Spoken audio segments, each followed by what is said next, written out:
عايزك تعمل لي ثامنيل لفيديو اليوتيوب الجديد بتاعي ان انا في الغابة وماسك في ايدي وردة. كده الفويس نوت اتبعت لتليجرام.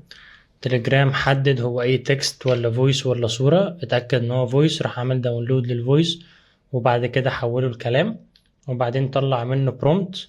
وبعدين دلوقتي هو المفروض بيعمل جنريت للثامنيل وهيبعتها لي على تليجرام اي وقت دلوقتي اول ما يخلصها. دلوقتي قال لي ان هي خلصت، فنفتح تليجرام. هنلاقي، عايز اكبر لكم بس هنا، هنفتح نلاقي ان فين هنا دي النتيجة، انا في الغابة وماسك وردة. فانا محمد ايهاب، ازيك عامل ايه؟ لو انت اول مره تشوفني، انا في القناه دي بشرح اي اوتوميشن.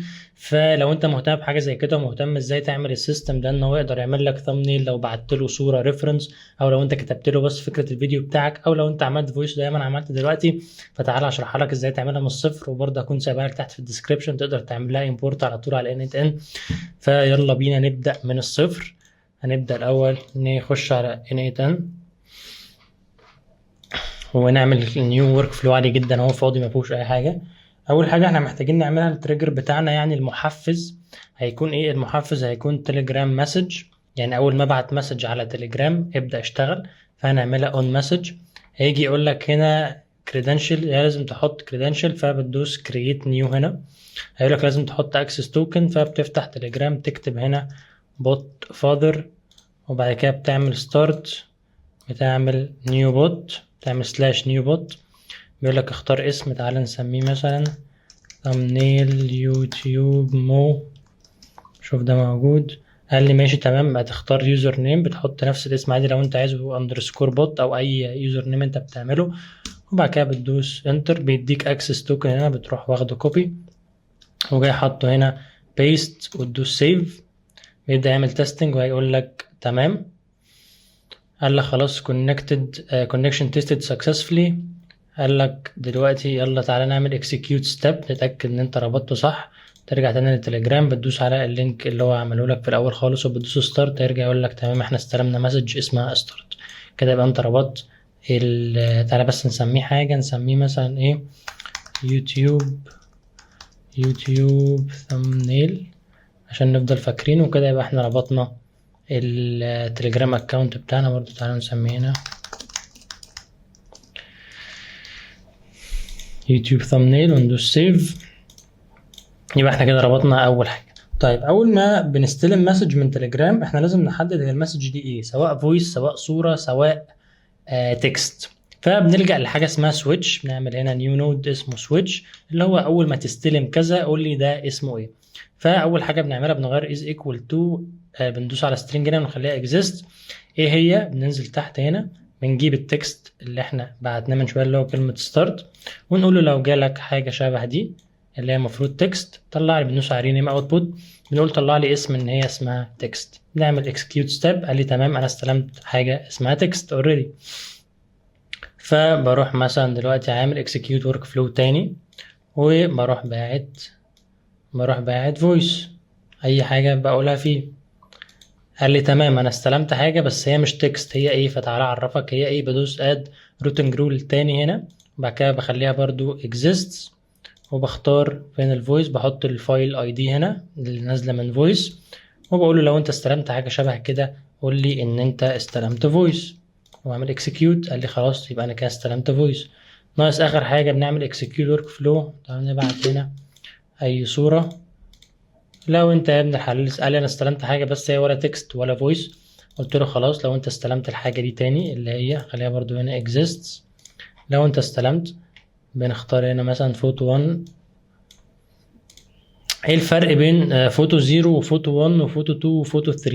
ده على حسب حجم الصورة. يعني هنا مثلا بيقول لك حجمها 90 في 58، الصورة دي في منها حجم 320 في 208 وفيها حجم كذا وكذا وكذا، والحجم الأصلي بتاعها وأعلى حجم فيها 1280 في 831. طب ليه احنا ما استخدمناش فوتو 3؟ لان مش على طول بيكون الصوره الكواليتي بتاعتها عاليه، فمش على طول هتلاقي فوتو 3. طيب تعالى نجرب تاني هنا، مثلا نعمل اكسكيوت تاني ونبعت صوره. لا مش دي بقى، تعالى نبعت صوره الكواليتي بتاعتها قليله ونبعتها تاني. قال انا استلمت حاجه برضو. تعالى بقى نشوف كده هو استلم ايه. لو لقيت الصوره exists بصوا هنا الصورة عندك فوتو 0 وفوتو 1. ليه؟ لأن الكواليتي ما فيش أعلى من كده، ما فيش كواليتي أعلى من فوتو 1. فعشان كده بخليني في الأمان وبختار على طول فوتو 1، بحيث لو بعت له صورة الكواليتي بتاعتها قليلة يقدر إن هو برضو يستخدمها. فبقول له لو لقيتها اكزيست قول لي، تعالى بس نسميها هنا، خليها مثلا ايمج، قول لي أنا لقيت ايمج. اوكي، ايه المشكلة هنا؟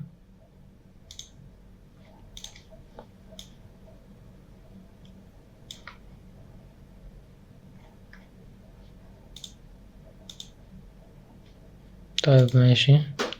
سوري، انت المفروض بتحط الفايل اي دي، مش بتحط الفوتو 0، الفوتو 1 قصدي، بتحط الفايل اي دي بتاعها وبعد كده بتدوس اكسكيوت ستيب. قال لي تمام انا استلمت صورة. فكده بقى خلاص، لما انا ابعت مسج على تليجرام هيقدر يقول لي هو استلم ايه بالظبط. طيب لو استلمت تكست بنعمل حاجة، ولو استلمت فويس بنعمل حاجة، ولو استلمت صورة بنعمل حاجة. زي بالظبط ما انت شايف كده، التكست بنعمل كده، والفويس بنعمل كده، والايمج بنعمل كده. طيب التكست بتاعنا بنعمل ايه اول ما بنستلم تكست؟ بنعمل حاجه اسمها بنفتح اوبن اي اي، بنعمل مسج موديل، وبنختار هنا الموديل بتاعنا. انا بتختار الموديل على اساس ايه؟ انت بتخش على تشات جي بي تي بتقول له انا دلوقتي بعمل كذا وكذا وكذا، عايزك ترشح لي الموديل المثالي اللي انا اختاره من الموديلز اللي انت حاططها. فبيقول لك اختار كذا وكذا وكذا. فانا في المثال ده اختار 4.0 ميني. ببدأ أعرف تشات جي بي تي على نفسه، بقول له أنت شخصيتك عاملة إزاي. هو المفروض هيعمل إيه؟ هياخد التكست اللي أنا بعته في التليجرام، تكست هي جملة بسيطة. أنا بقول له أنت هيتبعت لك جملة سواء هتجيلك من أيا كان، أنا هحط له المكان اللي هي هتجيله منه. أنا عايزك تاخد الجملة دي تطلع لي منها برومبت لثمنيل ينفع يتعمل للفيديو ده بكل الديتيلز بتاعته. بس انا عشان اعرف تشات جي بي تي قدامي طريقتين، حاجه اسمها يوزر وحاجه اسمها سيستم وحاجه اسمها اسيستنت، بس احنا هنستخدم المره دي يوزر وسيستم. طيب السيستم ده اي كده اللي احنا نبدا بيه، انا بعرفه على شخصيته، بقول له انت مهمتك كذا، او انت شخصيتك كذا، انت مثلا هيلب في الاي اي بتعمل لي كذا وكذا وكذا، بعرفه على شخصيته. فدي السيستم، لازم نحط سيستم. فبنرجع هنا ناخد السيستم بس، البرومبت سيستم من عندنا. بقول له you turn any text into eye catching YouTube thumbnail prompt for AI image generator. يعني انت بتاخد التكست بتحوله AI، بتحوله قصدي الاي كاتشنج يوتيوب ثامبنيل برومبت. انت بتاخد تكست بتحوله لبرومبت عشان هعمل بيه يوتيوب ثامبنيل عن طريق ايمج جنريتور، AI ايمج جنريتور، ده السيستم بتاعه. وبعد كده بتدوس اد ايمج تاني، اد مسج قصدي، وبعدين بتخليها يوزر. ايه بقى اللي انت طالبه مني يا عم الحاج؟ اللي انا طالبه منك حاجه بسيطه جدا، تعالى ناخدها كوبي وبعد كده نبقى نشرحها واحده واحده. بص لو هنا انت عايز تجيب المسج كلها بتدوس اكسبريشن، وبعد كده تلاقي هنا علامه بتدوس عليها يفتح لك المسج كلها.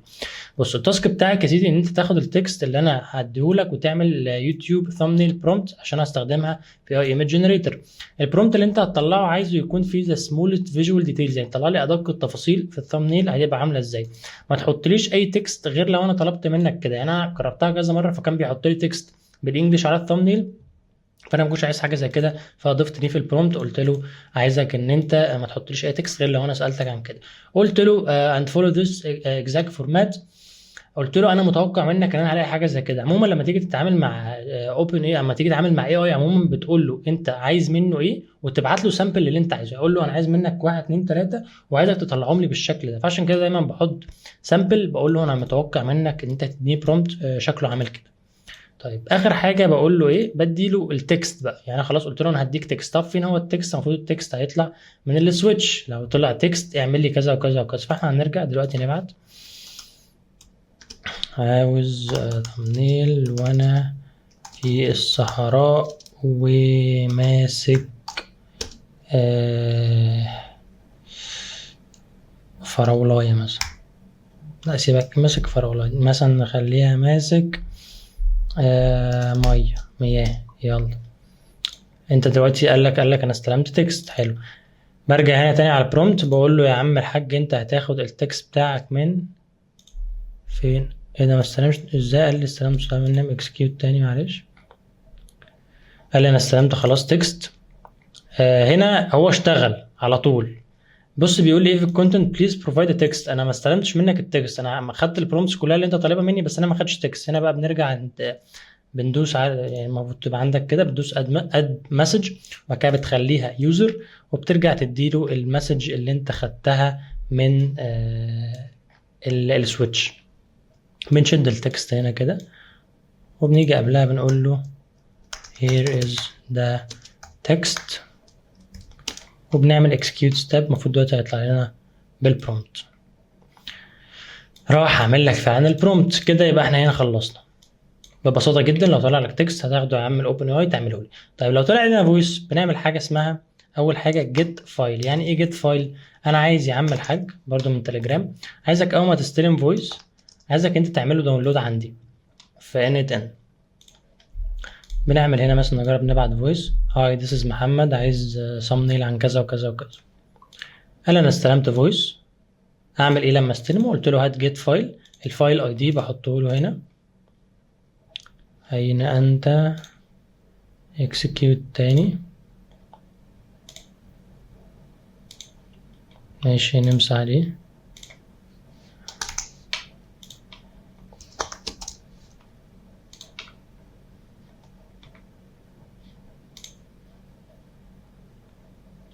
ايه عندك طيب المشكلة؟ please resolve outstanding issues before you activated. طيب انا برضه ستيل مش عارف المشكلة طالعة منين. يعني انت مفيش عندك اي مشكلة. طيب نرجع للتليجرام. اصلا يوتيوب thumbnail حلو execute step. طيب تعالى نعمل لها سيف بقى ريفرش. شوف انت مشكلتك في execute workflow. طب نشيل دي خالص. اوكي ماشي اشتغلت. فهنبعت دلوقتي فويس عايز thumbnail وانا في الصحراء. قال لي تمام انا استلمت فويس. بنعمل بقى تليجرام get file. عايزك يا عم الحاج تاخد الفويس اللي انا بعته ده. بحط الفايل اي دي بتاعه. هو بيقول لي هنا الفايل اي دي بتاع الفويس. بقول له هنا اهو اعمل لي داونلود ليه. قال لي ماشي عملت لك داونلود للفويس. بقول له حلو قوي. دلوقتي انا معايا فويس بالعربي عايز ان انا احوله كتابه. ده اولا. ثانيا عايز ان انا اخليه بالانجلش عشان اقدر اعمل منه برومبت. فبنختصر الحاجتين دول في خطوه واحده بس اسمها ترانسليت ريكورد. طب لما هو يعمل ترانسليت للريكورد اوريدي هيترجمه ويخليه انجلش فاوريدي هيكتبه. فبنختصر الخطين دول في خطوه واحده بس. وبندوس اكسكيوت هنا. هل اي وان ثامبنيل ولا من ده ايه ديزرت ترجمها. يعني هو ترجمها وعملها لي ايه كتابه. طيب حلو. تاني حاجه بنعملها ايه؟ ان احنا بقى ناخد ده كوبي. فين دوبليكيت. بقول له يا باشا لما تاخد التكست بقى اعمل لي منه برومبت. بنسيب كل حاجه زي ما هي بس بنغير اخر حاجه اللي هي التكست. هو مش هيستلمه من سويتش، هو هيستلمه من اوبن اي اي اللي هو ترانسليت. بقول له اهو ده التكست بتاعك اكسكيوت. المفروض دلوقتي هو يطلع لي البرومبت. طلع لي البرومبت بتاعي. حلو جدا كده. احنا عملنا اول خطوتين. تالت حاجه لما يجي لك صوره. تعالى احنا مثلا دلوقتي نفتح اي اي. هنفتح نرفع له الصورة دي مثلا. مكان نقول له اكسكيوت. قال انا استلمت صورة. لما بتستلم صورة بتعمل ايه؟ برضو بتعمل ان انت جيت فايل. لازم تحمل الصورة او الفويس او ايا كان. فاحنا بنعمل جيت فايل وبنقول له يا باشا احنا عايزين الصورة بتاعتنا اللي انت حملتها لي. ننزل عند فايل برضو نخليها فوتو 1. خد الفايل اي دي اعمل لي داونلود الصورة دي. قال لي عملت لك داونلود. حلو قوي. نرجع ان احنا نعمل بقى حاجة اسمها انالايز للايمج دي برضو من اوبن اي. يعني ايه انالايز؟ يعني تحليل. بنعمل انالايز ايمج يعني خد الصورة دي حللها لي. بنستخدم اني موديل برضو على حسب انت بتسأل شات جي بي تي ايه الموديل المناسب ليه. وايه التكست بتاعنا ايه اللي احنا طالبينه من اوبن اي اي ان هو يعمله. هنقول له احنا عايزينك تحللها وتطلعها بشكل ما اللي هو ده البرومبت. نرجع كده نستخدم زي ما قلنا expression العلامة دي. بقول له انت هتعمل لي detailed prompt for this image بديتيلز بالتفصيل جدا وطلعها لي على شكل تكست وبرضه ما تحطش كتابة. وده اللي انا متوقعه منك اللي انت هتعمله. طيب هنا بيقول لي الايمج انت هتحطها لي عن طريق لينك. فبقول له لا بختار الاختيار التاني اللي هي اصلا عندك اوريدي. وبعدين بدوس execute step. تعالوا كده نجرب نشوف ايه اللي هيحصل. قال لي مش شغال. طيب ليه مش شغال؟ بيقول لي invalid MIME type. الصورة لما اتاخدت من تليجرام طلع التايب بتاعها ابلكيشن، فانا ما طلعتش بشكل ايمج، فبنضطر هنا نحط حاجه اسمها كود يحول الفورمات بتاع الصوره لايمج. تمام، نرجع هنا ناخد الجافا سكريبت ده الكود بتاعها نحطه زي ما هو بالظبط، بقول له انت حول لي بس الفورمات بتاعت الصوره من كذا خليها لي ايمج، وبندوس اكسكيوت. قال لي تمام، بنرجع على انالايز ايمج نشغل. بصوا هنا التايب بتاعها بقى ايمج، ونشغل يا سيدي. قال لي خلاص زي الفل، انا طلعت لك البرومبت. كده احنا معانا البرومبت في الاخر خالص، طلعنا البرومبت. يعني احنا كل ده اللي كنا بنعمله عشان ناخد المسج من تليجرام نطلع منها برومبت، والحمد لله اي طريقه هيتبعت بيها حاجه على تليجرام هنقدر نطلع منها برومبت. طيب بعد كده بنعمل ايه؟ انا عايز ان انا دلوقتي اكمل ابعت البرومبت ده للويب سايت اللي احنا هنستخدمه اللي هو ايدوجرام، ويبدا ان هو يجنريت الايمج. طيب انا عشان اعمل كده محتاج ان انا في كل خطوه في دول امشي الورك فلو كامل. يعني ايه؟ يعني انا دلوقتي بقول ايه؟ بقول له انت هتاخد البرومبت ده تعمل 1 2 3 4 5 6. يعني انا المفروض اعمل بعد كل طريقه، يعني لو جالك تكست هتعمل كده لحد ما توصل للبرومبت وبعد كده تكمل ورك فلو. طيب لو جالك فويس هتعمل كده لحد ما توصل للبرومبت وبعد كده تكمل الورك فلو، وهكذا لو جالك صوره. المفروض يبقى الورك فلو شكله عامل كده. طيب انا اختصرت للكلام ده وقلت احنا هنعمل ميكس. يعني ايه ميكس او ميرج؟ احنا هنعمل دمج. انت هدمج لك بين الثلاثه دول كلهم وتطلع لي نتيجه واحده بس. طيب مش انا لو دمجت بين الثلاثه كلهم هعمل مشكله؟ هتعمل مشكله لو الثلاثه طلعوا نتائج، بس احنا كل مره واحد بس اللي هيطلع نتيجه. فلما حاجه معاها نتيجه تدمج مع حاجتين ما لهمش نتيجه، ايه اللي هيحصل؟ هيطلع لك نتيجه واحده بس. فهنا بنعمل حاجه اسمها ميرج. تعالى كده نجرب. هنعمل ميرج بين ايه؟ بين ثلاث حاجات، اللي هو النتيجة اللي هو الفويس والتكست والايمج. عملنا ميرج بين ثلاث حاجات. تعالى كده نشغل كمل بعدها. انت بعد ما تعمل ميرج المفروض بتعمل ايه؟ ان احنا بنجيب الصورة بتاعت وشي. طيب تعالوا بقى نرجع هنا افهمكم القصة بتاعت الوش. انا ازاي وشي بيطلع؟ يعني انا ازاي انا لما جربتها ازاي وش انا طلع؟ وش انا طلع اللي انا اصلا حاطط له قبل كده. فتعالوا كده نفتح البي اس دي فايل على فوتوشوب ده. طيب نرجع بقى هنا. هو بيبقى طالب مني حاجتين اكشلي. بيبقى طالب مني ان انا احط صورتي، او طالب مني ان انا احط الماسك. يعني ايه صورتي ويعني ايه الماسك؟ اولا لازم هتعمل فايل بشكل بمقاس الثامنيل. لو انت دلوقتي هتعمل ثامنيل لازم تعمل بنفس المقاس. لو انت هتعمل ديزاين عادي لازم تحط المقاس اللي انت عايزه النتيجه تطلع بيه. طيب شكل انا محتاج يكون دلوقتي انا مثلا جبت صوره لنفسي وقصيتها وقصيت وشي بالشكل ده. ده وشي انا قصيته وحطيته في المكان ده. عشان كده لما النتيجة طلعت من هنا هتلاقيها محطوطة. هنعمل كده كوبي، هتلاقيها محطوطة بالظبط في المكان اللي انا حاطط وشي فيه. نزله كده تحت. وشي محطوط بالظبط في نفس المكان اللي انا حاطه فيه اصلا. طيب ده وش معروف خلاص، عملناه هنا فرغناه وبعد كده عملنا له سيف اهو بشكل بي ان جي. طيب تاني حاجة بنعمل حاجة اسمها ماسك. يعني ايه ماسك؟ ان احنا محتاجين نقول له يشتغل في ايه وما يجيش ناحية ايه. يعني احنا هنعمل حاجة اسمها ايديت على الايمج. طالما احنا حطينا الوش ده فاحنا بنقول للاي اي عدل كل حاجة في الصورة بس ما تجيش جنب الحتة دي. الحتة دي حط فيها الوش ده. طيب هو محتاج يعرف ما يجيش جنب ايه.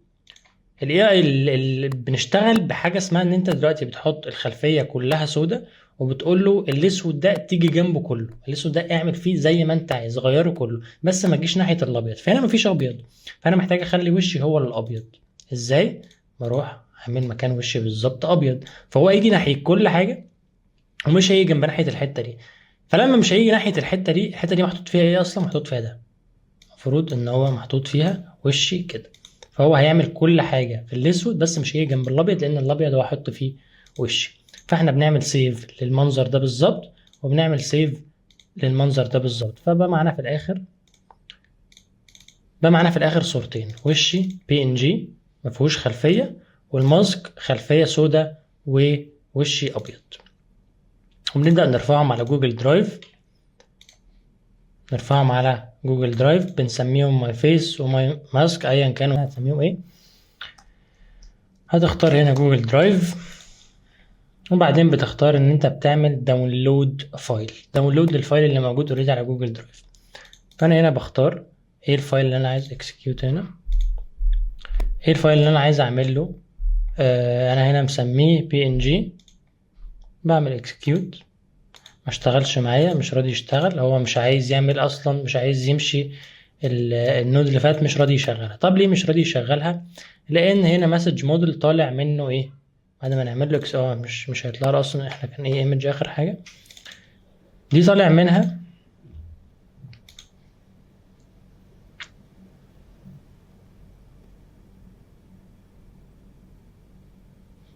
شغل، ده برضو مش راضي يشتغل. ليه بقى؟ ده طالع منه النتيجه دي، التاني كان طالع منه كذا نتيجه، التاني كان طالع منه كذا نتيجه، مش عارف ايه. احنا لازم ان احنا نسمي، نعمل حاجه اسمها set نود، بنسمي الحاجة اللي طالعة من هنا. يعني ايه بنسمي الحاجة اللي طالعة من هنا؟ واحدة واحدة. احنا هنعمل في التلاتة حاجة اسمها set node. set node. انا دلوقتي يا عم الحاج، بنعمل ندوس عليها كده. انا دلوقتي يا عم الحاج جالي حاجة من OpenAI اسمها content، خدها وسميها لي prompt. لما يطلع لك حاجة من هنا content، خدها وغير لي اسمها، خليها prompt. نعمل execute. قال لي ماشي، خدت الحاجة اللي انت مسميها كونتنت طلعتها لك برومبت. فاما نيجي نشغل هنا اهو، رحت مشغله راح شغال، قال لي انا استلمت حاجة اسمها كونتنت اللي هي اوريدي برومبت. وبعد كده بنكمل، بنجيب وشي، نعمل داونلود فايل لوشي، وبعد كده بنعمل داونلود فايل للماسك، ان هو كده كده لازم نحط الاتنين. داونلود فايل، بختار الفايل اسمه ايه، كان اسمه ماسك تقريبا اهو، ماسك PNG، وبنعمل اكسكيوت ستيب. كده انا بقى معايا وشي والماسك اللي هما الاتنين اللي الايدوجرام طالبهم عشان يبدأ يعمل الثامنيل.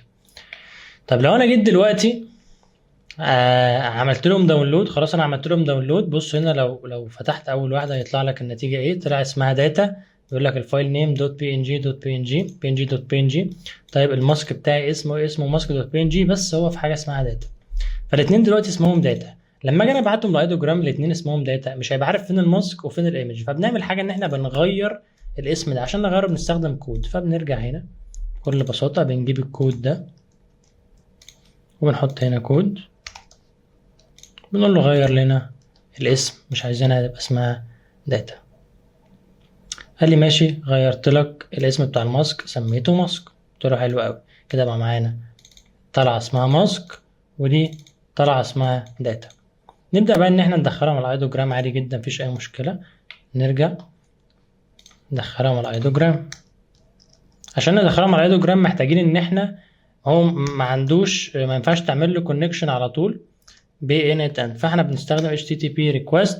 اي حاجة مش موجودة على initn بنعمل لها HTTP request. احنا هنجت ولا هنبوست؟ جت يعني انت بتاخد معلومات، بوست يعني انت بتودي معلومات. فاحنا في حالتنا ان احنا هنبوست، هنديله معلومات.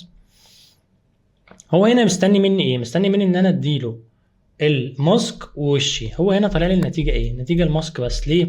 ان انا الورك فلو بيمشي 1 2 3 4. فهو ماشي هنا، عمل داونلود للفايل، عمل داونلود للماسك، عمل غير اسم الماسك، خلاه بدل داتا ماسك. فاخر حاجه انا واصله لي في ال HTTP ريكوست ايه؟ الماسك. انا المفروض ان انا اديله الحاجتين. فبنعمل ميرج، بنيجي هنا قبل ال HTTP ريكوست بنعمل حاجه اسمها ميرج، بنجمع الاتنين مع بعض. كومباين بقى، المره دي ان احنا بنبقى كومباين، بنجمع الاتنين مع بعض. ايه هما الاتنين مع بعض؟ اللي هو الماسك اللي طالعه من كود، وصورتي اللي طالعه من جوجل درايف. بعمل كده، بعمل كومباين.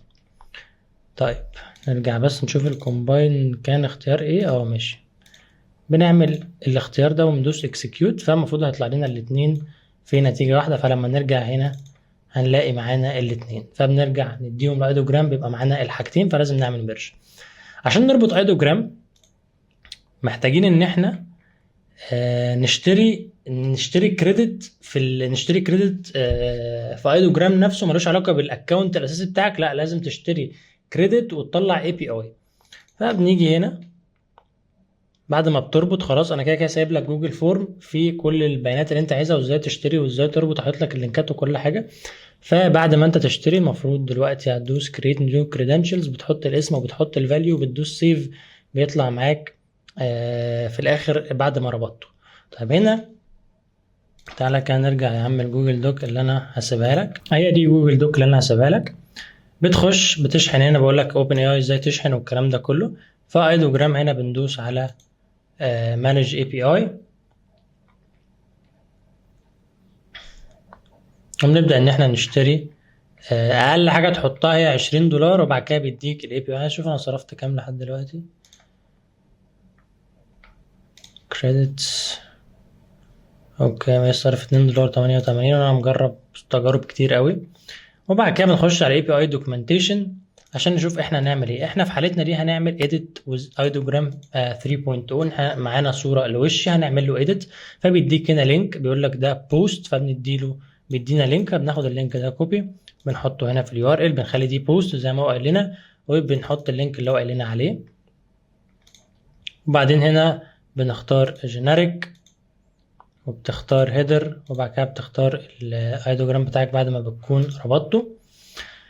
بيقول لك ايه هو بقى عشان دلوقتي نقدر نربط. هو محتاج منك كذا حاجه، محتاج منك اي بي اي كي وده احنا اوريدي حطيناه، محتاج منك كونتنت تايب اللي هو الفورم داتا او كذا او كذا او كذا، محتاج منك الايمج، ومحتاج منك الماسك، ومحتاج منك البرومبت والريندرنج سبيد.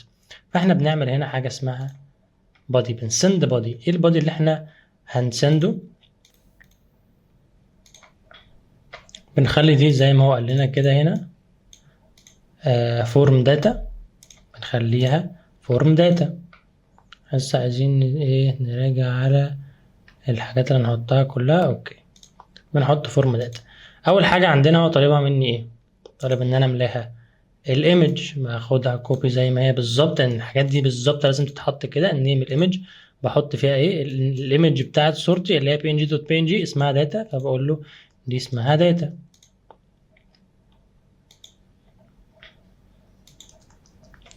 هنا هو مش فورم داتا، هي الاختيار ده اللي هو اللي اسمه داتا، فبنختار الاختيار ده وبنحط له تاني حاجة. هو عايز مننا تاني حاجة ايه؟ اللي هي الماسك. ناخدها كوبي زي ما هي وبنسمي دي ماسك. اسمه ايه يا عم الحاج؟ اسمه ماسك برضو، مخلي دي كده اسمه ماسك. طيب انت محتاج مننا ايه تالت حاجة؟ محتاج مني البرومت. حلو اوي، بنكتب البرومت، نيم البرومت.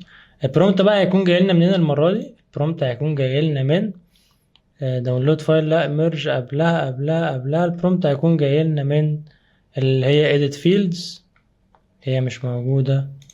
عايزين بس نظبط المسميات عشان ما يتلخبطش، عشان ما تكونش الحاجة نفس الاسم. دي هنخليها تكست، ودي هنخليها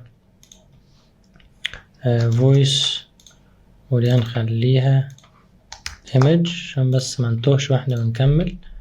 نرجع هنا تاني، بقول له يا عم الحلو البرومت هيجي لك من الايمج اللي هي الحتة دي، الكونتنت اللي هو البرومت.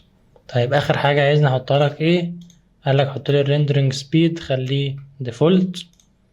نعمل هنا النيم هنخليه ديفولت، وبنقول له توكل على الله.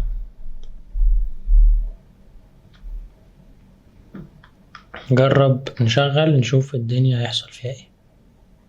قال لك يا عم زي الفل، انا عملت لك اهو الصورة بتاعتك. نفتح نبص على الصورة كده. نسيت اصلا كنت بعت له ايه، مش فاكر انا كنت بعت له ايه اصلا ان هو يطلع منه. فيلا بينا كده نجرب تاني، نبعت ريفرنس تاني صورة اللي هي الصورة بتاعت، تعالوا ناخد دي ريفرنس كوبي ميديا ونبعتها له هنا. عايزينك تعمل لنا واحدة زيها، نعمل اكسكيوت ورك فلو. خدوا عمل لها داونلود، وبعد كده حول الفورمات بتاعها، وبعد كده دلوقتي بيعمل لها انالايز، هيطلع لنا اسمها، وبعدين هيعمل داونلود لوشي وداونلود للماسك، وبعد كده يحول الماسك اللي غير اسمه، وبعد كده يعمل ميرج للاتنين عشان يبعتهم الايدوجرام. وبعد كده الهيدروجرام دلوقتي شغال. تعالوا نشوف النتيجة اللي طلعت. المفروض ان هو يعمل لي حاجة شبه دي. تعالوا كده نشوف شكلها عامل ازاي. هو هنا ما طلعليش حاجة شبهها، فنرجع نشوف المشكلة فين. هتلاقي المشكلة في الانالايز، ان هو البرومت اصلا جاي غلط. نعمل analyzing an image وشوف. طيب البرومت طلع من هنا تمام، والكونتنت مطلع البرومت. حاسس ان دي فيها حاجة مش مظبطة. نرجع هنا بس كده نبص على دي. برومت حطيت له الكونتنت، هو مطلعش حاجة شبهه. طلع thumbnail تمام بس مطلعش شبه الصورة. طب تعالى نجرب ناخد البرومت بتاعنا دايركت من OpenAI. نجرب نغير بس اسمها، هي كده اسمها Analyze Image. ماشي، نرجع هنا نخليها تاخد كلامك من Analyze Image.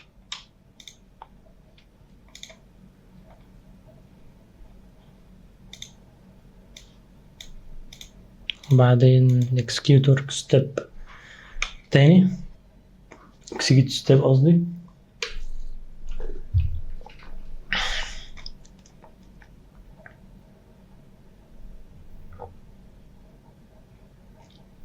شوف كده النتيجة طلعت معانا ايه.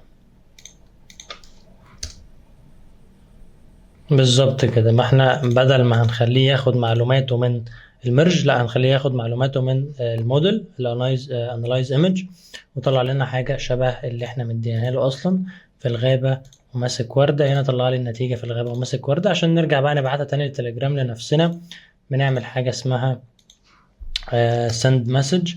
نفتح تليجرام وبعد كده بندوس send فوتو. بنختار بيقول لك ايه الشات اي دي، بنرجع نجيب الشات اي دي من تليجرام اصلا.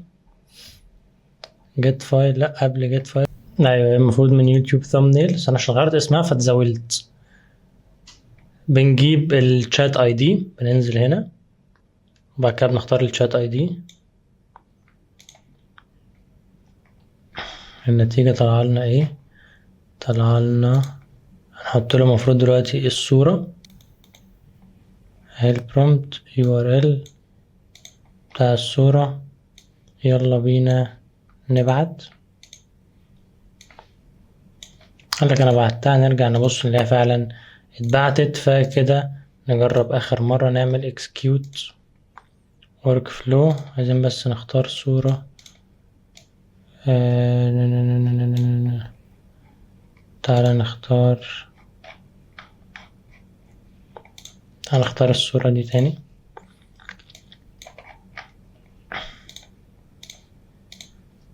احطها له، انا عايز واحدة زي دي.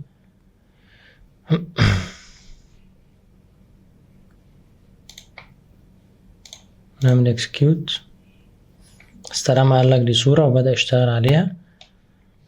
وانت شغال كده تعالى ننظم الدنيا دي.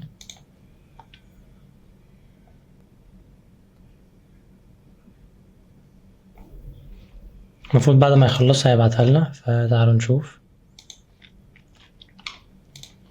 اهي خلاص اشتغل. ان انا بقيت ابعت له ريفرنس بقى يطلع حاجه بالكواليتي تحفه. فبس ده كان الشرح. هكون سايب لكم جوجل دوك فيه كل اللينكات اللي انا استخدمتها والاسعار الاشتراكات، يعني ان اشتراكه كام والاوبن اي اشتراكه كام وهيدروجرام اشتراكه كام وهكذا. فاتمنى تكونوا يعني اتبسطتوا من الفيديو، عجبكم الشرح. وهكون سايب لكم الورك فلو حتى كلها. المفروض في لينك هنا الورك فلو. رفعت لكم الورك فلو كلها على جوجل درايف، تقدروا تحملوها وتستخدموها من دلوقتي. فيا رب يكون الفيديو عجبكم، باذن الله اشوفكم في فيديوهات جايه. بس ما تنساش تكتب لي رايك في كومنت وقول لي عايز تشوف ايه في الفيديوهات الجايه. يلا سلام.